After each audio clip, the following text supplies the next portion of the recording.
So this week, I was excited to watch, or interested to see, because Apple had their great release of their products this week, and I was interested because they said it's going to be big. And so I was like, what are they going to release? And so they released what's called Apple Vision Pro, which is like this these goggles that go in front of your eyes, and then you have ears, and then it just creates this virtual. And I'm cognizant that I am getting older, and so maybe this might seem like, oh, you're just a person that's just getting incrementally angrier at the world.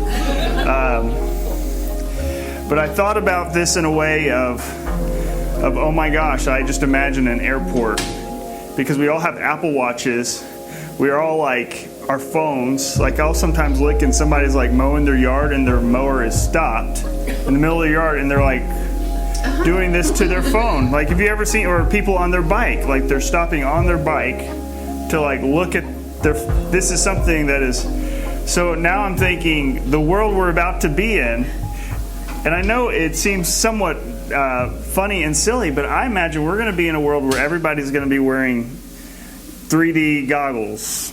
In, I would say, probably a decade. You're at an airport and everybody has. The front of the guy, you see eyes if you go look at it. It's not real eyes. It acts like it creates images of your face, facial expressions. But I was interested in this because the interview with Tim Cook, the CEO of Apple, somebody asked him, okay, so can you explain to me how this is not going to lead people to more isolation? And his response was, this is not about isolation. This is about connection. This is about feeling like people are where you are.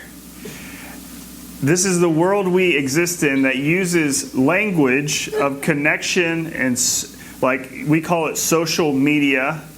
Or on Facebook or Instagram, it's all about connection with others. Yet we live in a world that is increasingly defined by the lack of human connection, isolation, dislocation, separation.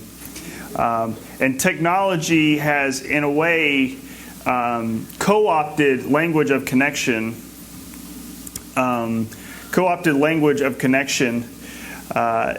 To say, oh, no, wait a minute, you buy our product, you're going to be more connected to the world. So I've been carrying this, what does it mean to be connected to God and to one another in this world? Jesus did something that I think is somewhat antiquated, maybe, but a practice is that Jesus shared the table with people that were dramatically different than him. In this story that we read today, Jesus shared the table with tax collectors, which were essentially Jewish people who collected tolls, who exploited other Jewish people who were oftentimes going to make religious pilgrimages to Jerusalem. And so they were not seen as very welcome people to religious folk. And Jesus was also eating with sinners, some people that were deemed unclean, far away from God. And the Pharisees were this religious group. I don't take for granted that all of us are religious scholars. I know Bradley thinks I'm a religious scholar. But Pharisees, just for an elementary definition of Pharisees, is that they were a religious Jewish group at the time. Some people believe that Jesus might have been a Pharisee because he interacted with them so much. But the Pharisees were really, in some ways, taken aback by Jesus sharing the table and eating and connecting with tax collectors and sinners. So today I want to talk about what does it mean, the practice of compassion as a way that we might be more connected with one another. The Pharisees take Jesus' disciples aside and they're like, so why, can you tell us why he is doing this? And Jesus catches wind of what they were saying. And Jesus says to them these words, "Go and learn. God desires mercy, not sacrifice." And I started playing around with these words. Mercy can be defined as compassion. But I started playing around with the word sacrifice. Maybe not sacrifice. Maybe God desires compassion, not productivity. God desires compassion and not religion. God desires relationship and not religion. Just playing around with what God desires. And Jesus gave them two words at the beginning. The older I get, the more when I read Scripture, I just kind of lock on to just simple words. And Jesus says to them two words: go and learn. I want to start with the word go. Go signifies a bit of intentionality. I read this week. These are not my words. That intentionality is not about output, but about connection between what you're doing and why you're doing it. It's not about us working as much as you can, but about fully working when you're working, fully playing when you're playing, fully resting when you're resting. We are often much better at being productive or better at sacrificing than we are connecting what we are doing and why we are doing it. I think that's why I go back to the Apple Vision Pro. It's the question of intentionality. It is the why. And a lot of times we don't want to ask that question because it can be somewhat scary, the answer that we might receive back. So Jesus was putting this back onto the Pharisees, and we'll invite him to put it back on us as well, and this invitation to go. Then there's the sense of agency, a belief and confidence in ourselves that the pursuit of meaning behind our thoughts is a worthwhile journey. That when we begin to ask these questions, when we become curious about this journey, about being intentional about why we believe what we believe, then that this is a worthwhile pursuit, and we believe that it is. I don't think we oftentimes are very good at being intentional. But at the beginning of the journey of being more compassionate is that intentionality. And he says, go and learn. A church that is full of teachers. When you're teaching to your kids something a new concept, what are the students usually experiencing when they're learning something new? What are some words, good or bad? Excitement. Confusion. There's a fly. Please don't land on me. I do not want a Mike Pence moment.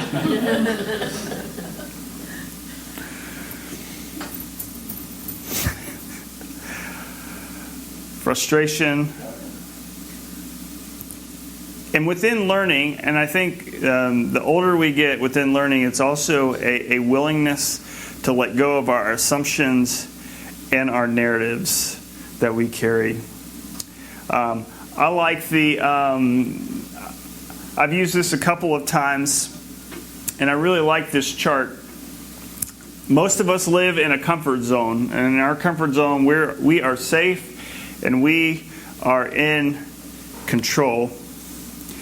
When we begin the learning process, we leave the comfort zone, and the first place that we experience is fear. We are so aware of this fear zone because we will say it like, I'm feeling uncomfortable. I'm feeling discomfort. I don't want to be here. I don't want to do this. I don't want to learn this. And everything within this fear zone says, go back to the comfort zone. Go back to where you're safe and in control. And so if we want to learn, go and learn, God desires compassion and not sacrifice. We have to be willing to kind of step outside of what we understand about compassion towards God, towards others, towards ourselves. And if that we really want to grow, we have to be willing to get past this fear zone and to move through it. So Jesus invites us this journey of intentionality. God desires mercy, not sacrifice. Compassion, Brene Brown says, compassion is fueled by an understanding and accepting that we are all made of strength and struggle. No one is immune to pain or suffering. It is a practice based in a shared humanity. I oftentimes, in preaching sermons, I have the Bible in one hand and Brene Brown in the other. Because I think these definitions are so important, that all of our stories are made of strength and struggle. I want to spend the first part of this challenging something within us in a narrative that we will name often. And it is this: I am better at being compassionate towards others than I am to myself. How many of us have maybe said that before? And essentially what we're saying is that I will sacrifice the care of myself so that I might care for others. This is where the go and learn part starts to get a little heavy, because is it possible to have compassion for others if compassion is a shared human struggle of strength and struggle without a compassion for ourselves?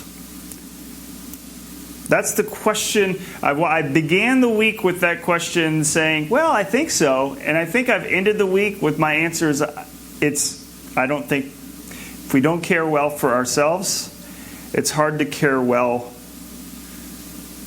and have compassion for others. Brene Brown says this: a depth of connection with ourselves would dictate our ability to connect with others. Only when we know our own darkness well can we be present with the darkness of others. Awareness of the good and the bad narratives that have shaped who we are as human beings, and our own stories of strength and struggle, and learning to accept our story as it is by responding, by being kind to ourselves. How many of us in the midst of our stories that we're just like, I wish that part of my story would just disappear. I would rather it not be there. I don't want that narrative in my life. Compassion is saying that narrative is a part of who you are. Still love yourself. The Pope, not that I watch the Pope a lot, so it's like, how do you move into a quote from the Pope? But I was watching a documentary with him, with teenagers and people in their 20s interviewing him, and he told them that I thought this was good. He said, treat your trauma like you would your pet. And I thought that was such a good, for me, maybe for you, I don't know, but most of us love animals, care for our animals, treat our trauma like we would our pet. And some of us really love our pets. And that sometimes we lock our trauma into a closet, we shut it, and we double lock it. I'm never opening that door again. You would never do that to an animal. I love this image because he invites us to actually keep your stories, hold them close to you. They are who you are, and it's actually what helps you. Your stories of strength and struggle is actually what helps you love other people more deeply. This journey of having compassion for ourselves, as I've walked through this week, is a journey that is really hard to do alone. If you know me, I am a big advocate of therapy. And getting in front of a therapist. A therapist is great because, one, they're contractual. You pay them, and by law, they have to keep whatever you tell them confidential. And so it's a very safe and controlled space to kind of have compassion for yourself, help somebody work through your stuff in your life. I have found a lot of times that even progressive people still run away from therapy as like, yeah, that's great, but I'm not going to do that. I just, in my own life, loving myself has to include therapy to love myself well. And that's an invitation. Not everybody needs a therapist. Well, actually, I don't know. Maybe I disagree with that phrase, but if therapy can't be an option for loving ourselves, a supportive community, a community of people or a friend where you are safe to put your story out there or to help love yourself better. Pastors, spiritual leaders, on and on, but find someone to walk this journey together in loving yourself. I think once we enter into this journey of saying, into this practice of compassion, is this understanding that, you know what? To love other people well, I must love myself and care for myself well. I was thinking about, car stuff the other day. If your tire's flat and your car's like boom, boom, boom, boom, boom, boom down the road, what do? You go and you change the tire. Most of us in our life, we'll get like a mole or something. And you're like, I got to get that checked out. But when we're like walking in our life, like emotionally, like just dragging and bumping along, we're just like, I'm okay. Yeah, I'll push through. Yeah. I don't know if you've ever seen a car that's just like riding on the rim. That's what pushing through looks like. Love yourself. Take care of yourself.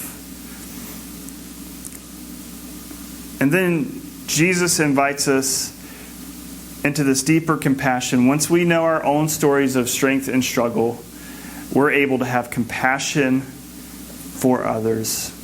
If we want to have authentic human connection, we must learn first to have compassion for each other. The question that the Pharisees were asking the disciples was, why does your teacher eat with the tax collectors and sinners? Within this question, they are supposing that Jesus is violating a social ethic. Pure religious leaders and teachers should not share the table with those deemed unclean, wayward, and sinners of society. And Jesus' answer was an invitation to learn a new way, and that is the pathway to holiness and connection with God and others wasn't through religious sacrifice. Many of us have grown up in a church culture that is all about religious sacrifice. Pray more, read the Bible more, and essentially I felt like what Jesus was saying to these Pharisees is, yeah, all that stuff's great, but I'm going to tell you the pathway to holiness and righteousness is doing what I'm doing, sharing the table with people that are different than you. This is what holiness looks like. This is what righteousness looks like, is that we're sharing stories of strength and struggle. And the invitation is, do you want to be connected with God and others? Do you want to be holy and whole? Practice compassion. Brene Brown, again, I'm sorry, Brene Brown says that part of being meaningfully connected with each other is recognizing that we are each stewards of each other's stories. And I love that language. We're stewards of each other's stories. As I have reflected, as our church, we practice Holy Communion every week. And there's a part of the liturgy every week where we say, on the night that he was betrayed, Jesus took the cup, gave it to his disciples, and said, drink from this, all of you. This is my blood of the new covenant poured out for you and for many for the forgiveness of sins. And I skipped the bread. And then after the supper, he took the cup. He took bread, broke the bread, gave it to his disciples, and said, take, eat. This is my body, which is given for you. I tell the story a little bit better later. But each time we gather, I think what Jesus is doing, what we're doing, is he's giving us his story. And he's saying, hold it. Hold my story. A story of betrayal, hurt, backstab, murder, and he's giving that story for us to hold. And part of being stewards of each other's story is like when we give our story to others, we invite them to hold it. And Jesus is taking the first step and inviting us to let other people be stewards of our story, that we don't have to hold them alone. So as we think about compassion today, I want to invite us maybe backwards, that the invitation is not to be more compassionate towards others. Maybe today the invitation is to be more compassionate towards yourself and to love yourself. The second commandment Jesus gave us, and the last word I think is so profound, is love your neighbor as yourself. And if you don't love yourself, it's going to make loving your neighbor a little bit difficult. And I think sometimes, I was thinking about this week, I think it is possible to be not compassionate towards ourselves and to be compassionate towards others. But those others are usually people pretty far removed from us. It's usually the people on the inside of our life that usually get the brunt of when we're not loving ourselves well. So I want to invite us to love ourselves well today. To love our stories of strength and struggle well. Because those are the things that connect us with one another.